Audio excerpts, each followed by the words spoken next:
Hello दोस्तों, तो जैसा कि हमने लास्ट एपिसोड के अंदर देखा था, ग्रेट ट्री विलेज के अंदर अब और भी लोग आकर बसने लगे थे। सबसे पहले मिनीटोरस आए थे जो कि साइज में बहुत ही ज्यादा बड़े थे, और फिर आए हाफ हॉर्स और हाफ इंसान यानी सैनोटोरस, और इनके बाद वुड स्पिरिट्स भी आ गई थी। इन सबको मिलाकर तकरीबन 200 से भी ज्यादा नए लोग बनते थे। अब सवाल ये था कि इन सारे लोगों को हैंडल कैसे किया जाएगा। इसी बात पर एक मीटिंग होती है जहाँ हिराको ने सभी रेसेस के रिप्रेजेंटेटिव को बुला लिया होता है। रिप्रेजेंटेटिव्स में गॉड इन ग्रूवर्ड और ईगो शामिल होते हैं। अगर तो आपने लास्ट एपिसोड नहीं देखा तो लिंक इन द डिस्क्रिप्शन जरूर से जाके वॉच कर लेना। हिराको सबसे माफी मांगता है और कहता है कि अभी उसके पास इतने अच्छे घर नहीं है और नए घर बनाने के लिए उन्हें उनकी हेल्प की जरूरत है। लेकिन तब हिराको नोटिस करता है कि ग्रूवर्ड उसके सामने सर झुकाकर खड़ी होती है। वो सीधा उसकी तरफ देख ही नहीं रही होती। ये देखकर हिराको उससे हल्का सा रिलैक्स होने के लिए कहता है, मगर ग्रूवर्ड बोलती है कि उसकी पोजीशन हिराको से काफी ज्यादा कम है, इसलिए वो सीधा उसकी तरफ नहीं देख सकती। अब हिराको को भी समझ नहीं आता कि वो इसकी बात का क्या जवाब दे। इतने में लेटिया वहाँ पर एक बोर्ड लेकर खड़ी होती है। उस पर उसने हिराको के बोलने के लिए कुछ लाइंस लिखी होती हैं। हिराको वो पढ़ना शुरू करता है। फिर हिराको ग्रूवर्ड को कहता है कि फिलहाल वो उसे परमिशन दे रहा है कि वो उसकी तरफ देख ले और उसे ग्रेटफुल होना चाहिए, ये चांस मिल रहा है उसे, और उसकी काफी ज्यादा हाई होप्स हैं उसके साथ। ये सुनकर ग्रूवर्ड का मूड भी काफी बेहतर हो जाता है। वो फौरन कह देती है कि हाँ, वो अपनी पूरी मेहनत से काम करेगी। हिराको को भी अच्छा लगता है कि वो उससे समझा पाया। फिर वो लेटिया का शुक्रिया अदा करता है। इसके बाद हिराको सबको एक बहुत ही इंपॉर्टेंट बात बताता है। अब जब सब एक ही विलेज में रहेंगे तो फॉर्मेलिटीज बनाने की कोई भी जरूरत नहीं है। हमें दोस्तों की तरह रहना चाहिए, एक परिवार की तरह। हिराको कहता है कि सबको रिलैक्स होना चाहिए, इसके सामने इतने ज्यादा फॉर्मेलिटीज बनाने की जरूरत नहीं है। फिर वो बताता है कि उसने हर रेसेस के लिए एक रिप्रेजेंटेटिव असाइन कर दिया है। मिनीटोरस को नर्फ देखेगा जो कि एक लेजर्ड मैन है। सैनोटोरस की जिम्मेदारी लेटिया के पास होगी और वुड स्पिरिट्स को मामू संभालेगी। हिराको मामू को देख कर कहता है कि मिलकर अच्छा लगा। मामू भी कहती है कि जितना उससे हो सका वो हेल्प करेगी भी। हिराको फिर एक्सप्लेन करता है कि मामू हाउलिंग विलेज से आई है। पास में सीना ने उसे कहा था कि मामू वुड स्पिरिट्स की रिप्रेजेंटेटिव बन सकती है, और तब से ही हिराको के जहन में वही चल रही थी। अब मीटिंग का अगला हिस्सा शुरू होता है। हिराको सबसे पूछता है कि अब उन लोगों को बसाया कहाँ जाएगा, क्योंकि जो विलेज पहले बना था वो ह्यूमंस के साइज के हिसाब का था। वो कहता है कि उसे पुराने विलेज में मिनोटोरस और सैनोटोरस आराम से फिट नहीं हो सकती, इसलिए डिसाइड हुआ कि अब एक नया विलेज बनाया जाएगा। ऐसा विलेज जहाँ मिनोटोरस भी आसानी से रह सके और सैनोटोरस भी। और बेहतर ये होगा कि दोनों ग्रुप्स को अलग अलग एरिया में रखा जाए। इससे उनकी डेली लाइफ की रूटीन्स काफी अच्छी होगी और काम भी स्मूथली चलेगा, दोनों का अलग अलग। हिराको बताता है कि लेटिया और उसकी टीम ने एक लोकेशन डिसाइड कर लिया है। अब मसला रोड और एरिगेशन का होता है, उसके लिए बहुत सारा फॉरेस्ट कट करना पड़ेगा। हिराको यहाँ लास्ट और हाकुरेन से हेल्प मांगता है। दोनों फौरन रेडी हो जाती हैं मदद करने के लिए, लेकिन जब वो हेल्प करने के लिए आती हैं तो अपनी ड्रैगन फॉर्म में होती हैं और सीधा पूछती हैं कि कितना जलाना है। हिराको फौरन उन्हें मना करता है और कहता है कि कुछ भी नहीं जलाना, पहले तुम इंसान बन जाओ। दोनों फिर ह्यूमन फॉर्म में आ जाती हैं। हिराको उन्हें दोबारा से प्लान समझाता है। वो कहता है कि उस डायरेक्शन में रोड बनाना है, इसलिए बहुत ही बड़ा फॉरेस्ट क्लियर करना पड़ेगा। लास्ट ही फिर एक बहुत ही पावरफुल जोरदार पंच मार दिया और एक जबरदस्त धमाका होता है, और अगले पल एक वहाँ पर बहुत ही बड़ा खड्डा बन चुका होता है। हिराको देखता है कि अब उस खड्डे को सीधा करके रोड बनाया जा सकता है। ये देखकर हाकुरेन भी आगे आ जाती है। फिर वो एक बहुत ही पावरफुल अटैक चलती है और उस छोटे से अटैक से ही लास्ट से भी ज्यादा का पाथ बना देती है। ये देखकर लास्ट भी शॉक हो जाती है। फिर वो और ज्यादा अग्रेसिव होकर ज्यादा एरिया क्लियर करने लगती है, मगर हिराको उसे रोक देता है और वो कहता है कि बस करो यार, अगर तुम इसे कंपटीशन बना दोगे तो पूरा फॉरेस्ट ही खत्म हो जाएगा। हिराको सबको समझाता है कि पावर को हमेशा लिमिट में यूज करना चाहिए। अगले सीन में वो सबका हौसला बढ़ाता है। रोड का काम काफी जोरों शोरों से चल रहा था। हिराको भी उन सबकी मदद कर रहा था जगह क्लियर करने में, और ग्रूवर्ड जगह को सीधा कर रही थी, और इसी तरह से नए विलेज तक का रास्ता बन जाता है। इधर लास्ट और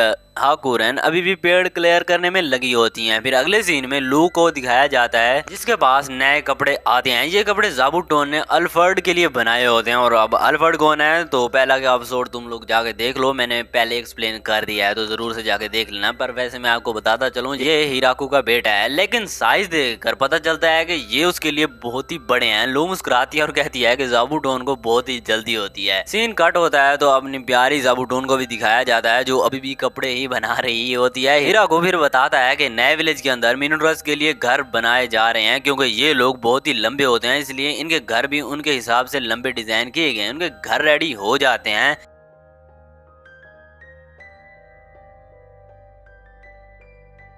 और टेबल के पास बैठकर हिराको को लगता है कि जैसे वो तो फिर से बच्चा बन गया है। फिर वो मिनोटोरस के स्पेशल बेड्स को देखता है और फिर वो हैरान होकर पूछता है कि इस तरह के बेड्स क्यों बनाए गए। जवाब आता है कि ऐसे बेड्स इसलिए बनाए गए ताकि उनके सींग बेड से ना टकरा सके। इसके बाद दूसरे विलेज का सीन भी आता है। ये सेनुट्रस के लिए बनाया गया होता है। वहाँ के घर भी कंप्लीट हो चुके होते हैं।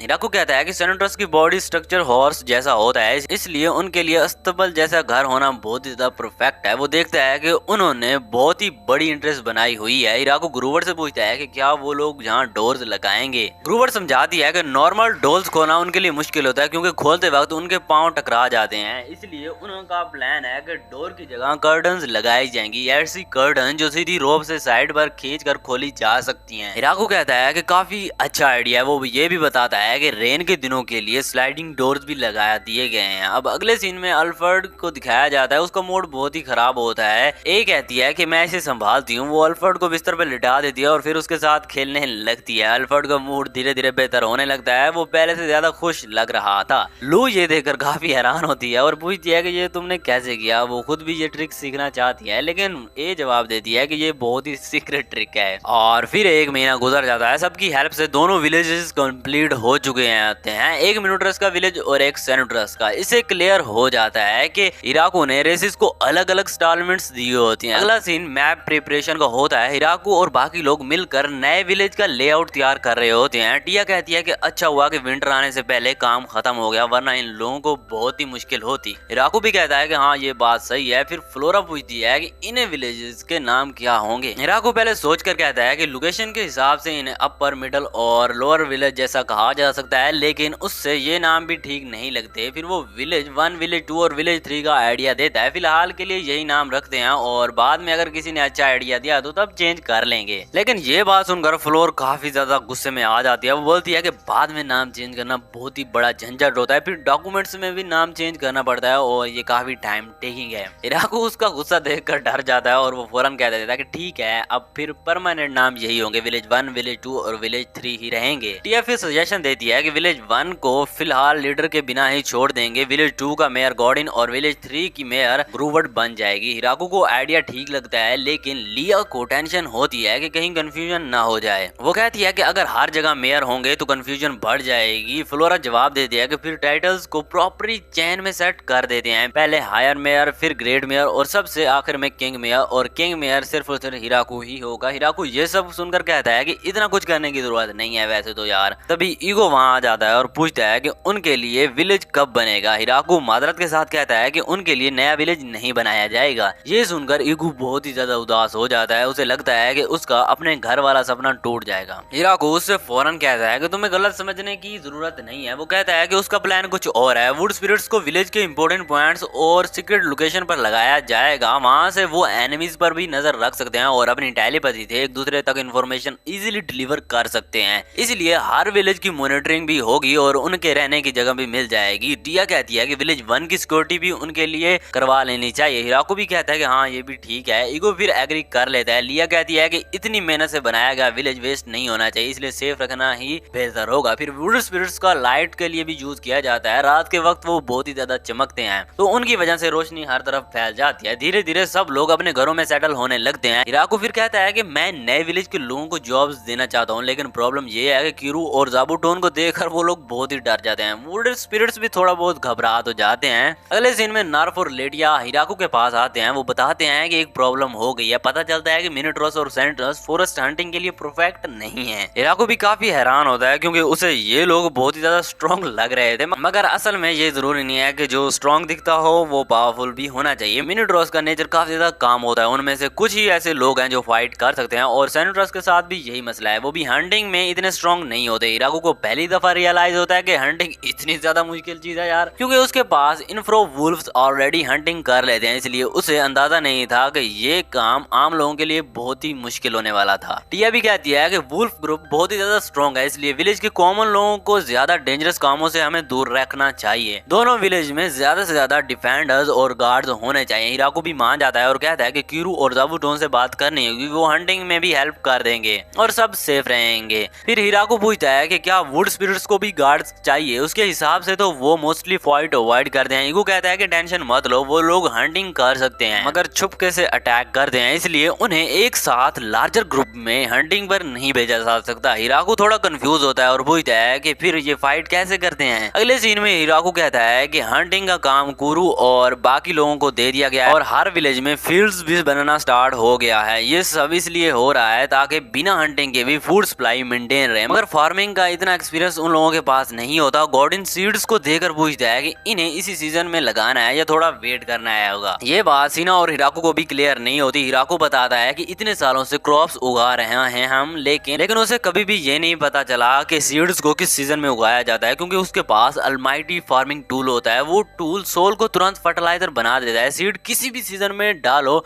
काम चल जाता है, वो उगाता है, चाहे वो सीड सीजन का हो या बगैर सीजन का। और इसी वजह से वो इस बहुत ही ज्यादा घने जंगल में अब तक सरवाइव कर चुके हैं। वो ये भी कहता है कि नए विलेज में वो बार बार आकर तो फार्मिंग नहीं कर सकता अपने टूल की मदद से, इसलिए वो चाहता है कि लोग अपनी फील्ड्स खुद संभालें बिना एलिमाइटी टूल के। हिराकू को लगता है कि ये काम जितना उसने सोचा था उससे भी ज्यादा मुश्किल है। सीना भी कहती है कि हाँ मुश्किल तो है, लेकिन हमें ट्राई करते रहना चाहिए ताकि हमारा जो फूड की कमी है वो मेंटेन हो सके। तब ग्रोडन एक ट्रिक बताता है। वो कहता है कि अगर सोल के ऊपर ड्राई ग्रास बिछा दी जाए तो सोल ठंडी नहीं होगी और शायद जमीन फर्टिलाइजर भी बनी रहेगी। विंटर आ रहा है, इसलिए बेहतर यही होगा कि सिर्फ वीड उगाई जाए। हिराकू इस नॉलेज से काफी इंप्रेस होता है। वो उससे पूछता है कि तुम्हें इन सब चीजों के बारे में कहां से पता चला। तो गॉर्डन कहता है कि पहले विलेज में मैं कभी कभार फार्मिंग कर लिया करता था, वहीं से ये सब सीखा है। हिराकू खुश होकर कहता है कि ओ मतलब तुम्हारे पास थोड़ा बहुत एक्सपीरियंस है। और फिर गॉर्डन की गाइडलाइंस फॉलो करते हुए फील्ड्स रेडी की जाती हैं और वीड लगाई जाती है। गॉर्डन सबको समझाता है कि जो वीड अभी लग रही है वो पूरा विंटर सरवाइव करेगी और समर से पहले हार्वेस्ट करनी होगी। हिराकू हिसाब लगाता है कि इसका मतलब है कि लगभग आधा साल लग जाएगा। वो कहता है कि अलमाइटी टूल के बगैर इतना टाइम लगना नॉर्मल है। फिर वो सोचता है कि अपने टूल से तो वो विंटर में भी ऐसी चीजें उगा लेता था जो विंटर में नहीं होती थी, इसलिए वो गॉड ऑफ एग्रीकल्चर का शुक्रिया अदा करता है और उसी की रिस्पेक्ट में विलेज के अंदर उसके लिए एक स्टैचू भी बनवाता है, एक गॉड ऑफ क्रिएशन का स्टैचू और दूसरा गॉड ऑफ एग्रीकल्चर का। फिर शान से उनके लिए श्राइन तैयार की जाती है। कुछ मिनटर्स भी उस श्राइन को देखने के लिए आते हैं। वो स्टैचू को देखकर काफी हैरान होते हैं क्योंकि उन्होंने पहले कभी गॉड्स के स्टैचूज नहीं देखे होते। अगले सीन में फार्मिंग प्रोग्रेस का होता है। हिराकू बताता है कि मिनोट्रस अब फील्ड संभाल रहे हैं और सेनोट्रस ने अपनी स्पीड का यूज करके एक नया काम डेवलप कर लिया है अपने लिए। ये होता है सेनोट्रस डिलीवरी सर्विस। इसमें वो एक विलेज से दूसरे विलेज तक सामान पहुंचाते हैं। हंटिंग तो ये लोग भी प्रॉपर नहीं कर सकते, मगर स्पीड इनकी बहुत ही ज्यादा तेज होती है, इसलिए ये जंगल से इजीली आ जा सकते हैं और सामान को बहुत ही जल्द डिलीवर कर पाते हैं। उनमें से जो ज्यादा एक्टिव सेनोट्रस होती हैं उन्हें रेगुलर डिलीवरी ड्यूटी दी जाती है। एक सीन में सेनोट्रस बहुत ही तेजी से दौड़ रहे होते हैं, लेकिन अचानक उनके रास्ते में पत्थर आ जाते हैं। उनका बैलेंस बिगड़ जाता है और वो गिर जाती हैं। तभी उन्हें समझ आ जाता है कि पहले सेफ्टी को प्रायोरिटी देनी चाहिए। स्पीड अकेली काफी नहीं होती। फिर हिराकू काम कर रहा होता है, ग्रूवुड उसे बुला लेती है। हिराकू उसके पास चला जाता है और पूछता है कि क्या हुआ। ग्रूवुड बताती है कि उसने फॉर्म में एक हॉर्स देखा है। हिराकू कहता है कि हाँ, उनके मर्चेंट दोस्त ने उन्हें ये हॉर्स दिया था, साथ में गोड और एक चिकन भी दी थी। वो पहले से ही हॉर्स राइड करना चाहता था, मगर वो हॉर्स उसे राइड करने ही नहीं देता। वो बहुत ही गुस्से में आ जाता है, उससे अपनी बैग पर बिठाना ही नहीं चाहता। जाको ग्रूवुड से रिक्वेस्ट करता है कि अगर वो हॉर्स से बात कर सकती है तो उस हॉर्स को समझा दे। ग्रूवुड कहती है कि उसे हॉर्सेस की लैंग्वेज तो नहीं आती, लेकिन अगर हॉर्स नहीं मान रहा तो उसके पास दूसरा ऑप्शन है। अगले सीन में हिराको ग्रूवुड की बैक पर बैठ जाता है। ग्रूवुड उसे कहती है कि संभल कर बैठना है, इसलिए मेरे शोल्डर्स को पकड़ सकते हो। हिराको फिर उसके शोल्डर्स को पकड़ लेता है। फिर ग्रूवुड उस हॉर्स के सामने हिराको को लेकर राइड करने लगती है और उस हॉर्स को चिढ़ाने लगती है और उस हॉर्स को भी काफी ज्यादा गुस्सा आने लगता है। और फिर इसके बाद ग्रूवुड फिर से अपनी स्पीड को बढ़ा देती है, जिससे कि हिराको का बैलेंस ही बिगड़ जाता है और ग्रूवुड को वो टाइटली पकड़ लेता है। दोनों और करीब आ जाते हैं, जिससे कि हॉर्स और जेलस होने लगता है। अगले सीन का सीन दिखाया जाता है। हॉर्स अब बिल्कुल रेडी होता है हिराको को राइड देने के लिए। हिराको उस पर बैठ जाता है और हॉर्स अच्छी तरह से उसे राइड करा देता है। ग्रूवुड ये देखकर जेलस हो जाती है। हिराको अपने हॉर्स को बहुत ही अप्रिशिएट करता है और शाबाशी मिलने के बाद वो हॉर्स ग्रूवुड को ही चिढ़ाने लगता है। दोनों इस बात पर लड़ रहे होते हैं कि हिराकू किसके ऊपर राइड करेगा। हिराकू उन्हें देखकर उन्हें काम करता है और कहता है कि आओ दोस्ती कर लेते हैं, लड़ने से कुछ भी हासिल नहीं होगा। हिराकू बताता है कि वो सुबह इन दोनों को अपसेट नहीं देखना चाहता, इसलिए उसने प्रॉमिस किया कि वो बारी बारी दोनों पर राइड करेगा, यानी अलग अलग दिन अलग अलग सवारी होगी। अगले सीन में मामू का होता है जो ईगो के पास आती है। वो कहती है कि अगर उसके लिए कोई काम है तो बता दो, उसे जो मर्जी काम करा लो वो कर देगी। ईगो थोड़ा सोचता है और फिर आसमान की तरफ देखने लगता है। मामू वहीं खड़ी होती है इसी इंतजार में कि वो उसे कोई काम देगा, लेकिन ईगो उसे कोई भी काम नहीं देता, बस वहीं बातों को घुमाता रहता है। फिर अगले सीन में गॉर्डन को दिखाया जाता है जो कि कुछ सेनेटर्स को फार्मिंग सिखा रहा होता है। हिराको और लू ये सब ऑब्जर्व कर रहे होते हैं। लू कहती है कि सब लोग अब काफी अच्छे से काम कर रहे हैं। हिराको भी मानता है शुरू में टेंशन थी मगर अब सब कुछ ठीक चल रहा है। वो कहता है कि विलेज के लोग एक दूसरे को सपोर्ट कर रहे हैं और वो चाहता है कि ये सिलसिला ऐसे ही चलता रहे। लू कहती है कि फिलहाल ज्यादातर लोग सिर्फ हिराकू पर डिपेंड करते हैं। हिराकू कहता है कि उससे यूजफुल होना काफी ज्यादा अच्छा लगता है, लेकिन वो चाहता है कि लोग अपनी प्रॉब्लम्स को खुद सॉल्व करें उसके बगैर भी। वो दिल में सोचता है कि अगर वो हमेशा ऑलमाइटी टूल पर डिपेंड करता रहा तो फ्यूचर में टेंशन बढ़ सकती है। डिवाइन पावर की वजह से वो हेल्दी है, ये ठीक है। वो कहता है कि बस ये सोचो कि कभी उसकी तबीयत खराब हो सकती है, तब इन लोगों को उसके बिना भी काम संभालना आना चाहिए। लू कहती है कि हाँ बात तो सही है, लेकिन जब ऐसा वक्त आएगा तो सब मिलकर कुछ कर लेंगे। इसके बाद अल्फ्रेड को वो हिराको की गोद में रख देती है और कहती है कि इतनी फिक्र मत करो, तुम इतनी जल्दी रिटायर नहीं होने वाले, इसलिए रिलैक्स करो। हिराको भी मान जाता है और अल्फ्रेड के साथ खेलने लगता है। फिर हिराको विलेज की एक और प्रॉब्लम बताता है। ग्रेट ट्री विलेज में लड़कियां बहुत ही ज्यादा हैं, यानी पॉपुलेशन साइड से इनबैलेंस आ गया है, लड़कों की तादाद बहुत ही कम है। ये सोचकर हिराको को फ्यूचर की टेंशन होने लगती है। वो पॉपुलेशन बढ़ाने के लिए नए मेल लोगों के बारे में सोचता है मगर सीना उसे मना कर देते हैं। तब हिराको सोचता है कि ठीक है और भी लोग हैं बात करने के लिए। फिर वो गॉर्डन के पास चला जाता है। वो सोचता है कि इन लोगों के यहाँ कितने बॉयज हैं। गॉर्डन बताता है कि टोटल 72 लोग हैं हमारे यहाँ, जिनमें से 28 मेल्स हैं। गॉर्डन पूछता है कि क्या तुम्हें सोल्जर्स की जरूरत है। गॉर्डन समझता है कि शायद बैटल में भेजा जाएगा। हिराको क्लियर करता है कि ऐसा कुछ नहीं है।